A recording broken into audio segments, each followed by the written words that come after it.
This is the first non-grade I've ever built, and the third kit that has anything to do with seed. The art on the Gale Strike's box is pretty different from that of other Gunpla boxes I've seen. This is especially relevant to me since I keep all of my boxes.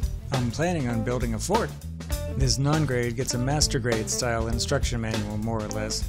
For runners, we have A, 2 B's, my hat, C, 2 D's, E, F, and N.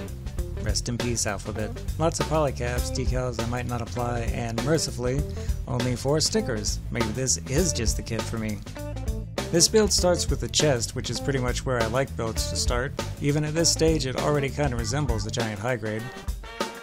The head is next. This is where all 4 of those stickers will go to live out their sticker lives. Applying the 2 separate eye stickers individually was kind of annoying. I prefer to have my Gundam eyes together, thank you. This seems like a lot of parts for the arms, but then the Gale Strike does have them fancy shoulder pads, enough to make even the 80s blush. There are also elbow-mounted compartments that swing open to store the tiny Armor Schneider combat knives. They're like the cutest knives ever.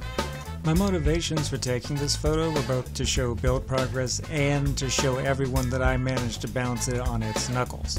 And here's the waist. And that's all I have to say about that.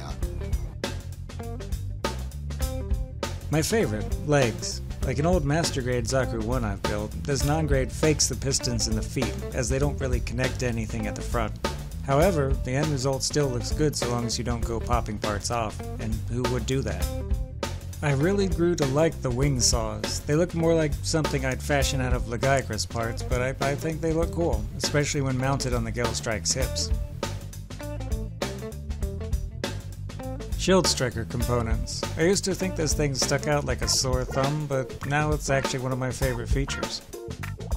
Beam Rifle and Beam Sabers. You have the option of detaching the effect parts for the Beam Saber handles and mounting them in holes in the Shield Striker, to the left and right of the Gale Strike's head. If I had a Beam Saber, I wouldn't want it inches away from my face, but that's just me. So that's it, really. Easy, problem-free build that resulted in a very nice looking 100 scale kit. If you aren't that particular about a kit being 100% color accurate, the color separation was excellent, especially considering that I only had 4 stickers to apply, 2 of which were eyes for whatever reason. And while it isn't the most flexible kit in the world, getting its arms around the waist-mounted wing saws was tricky.